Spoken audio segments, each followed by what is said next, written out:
Okay, their water is good, and they still have plenty of food left over from yesterday. It's time to let them out. Okay, as I let them out, I'm going to attempt to count them. So I'm going to try filming it, so if I miscount in real life, I might be able to look back later and count better. Alright, ready? 1, 2, 3, 4, 5, 6, 7, 8, 9, 10, 11, 12, 13, 14, 15. Okay. Yeah. I'm gonna definitely have to slow this down and watch it back to count how many there are. Again, stays out again. Okay. Now, I'm gonna close this, count all the ones in the coop still. Okay, in the coop, there are 1, 2, just 2? Alright, 2 in here, plus however many came out. Hey everybody, welcome to the Happy Harvest Homestead. Today, our flock of australorp chickens is finally able to free range again. We have owned chickens for many, many years, and for most of those years we've been free ranging them, but a couple months ago we lost a whole bunch to some, we think it was some sort of predator, so to keep the rest safe, we locked them up for a while and beefed up our security, so hopefully the predator would eventually either lose interest or forget that there were chickens at this house, or die off, or move on to some other area. And after several months of this, we think it's finally been long enough that we're going to try free-ranging them again.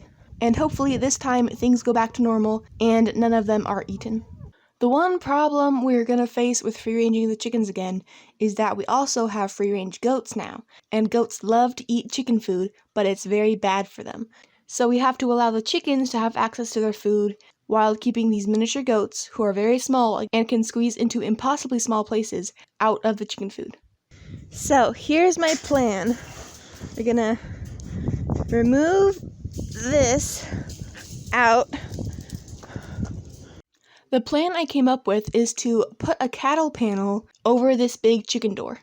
I think the holes in the cattle panel are big enough for chickens to get through, but small enough so even our little goats can't get through. You're free, birds! Go out and explore and free range now! Woohoo! I'll leave this bit of the fencing and coop how it is. It's already a goat-proof space where the food and water is.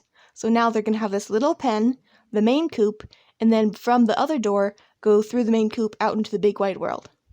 My one fear is that the chickens are going to revert back to liking the barn, sleeping in the barn, laying eggs in the barn, because they've been living here for so long. So for a little while, I'm going to keep the barn door closed during the day, letting the goats in only at night, so the chickens get used to free-ranging and then going back in the coop. Then hopefully, eventually, we can have the barn door open all the time again. So now our around 50 chickens are free-ranging once again, and oh my gosh, they are enjoying it so much. I don't even see what they're eating, but they're pecking away at like bare dirt. Even though it's wintertime and there's not a lot of bugs or greenery to forage, they still seem to be finding a whole bunch of stuff. Now all I have to do is wait and see what happens. I'm going to be very diligent about counting all the chickens every day, so as soon as we start losing some, I notice right away, instead of it taking a whole week of losing chickens for us to notice like happened last time. I will feed them, water them as usual, I'll let them out during the day to free range, then lock them back up at night, I'll collect eggs, basically just going back to the ideal days before this big predator issue. Thanks for watching!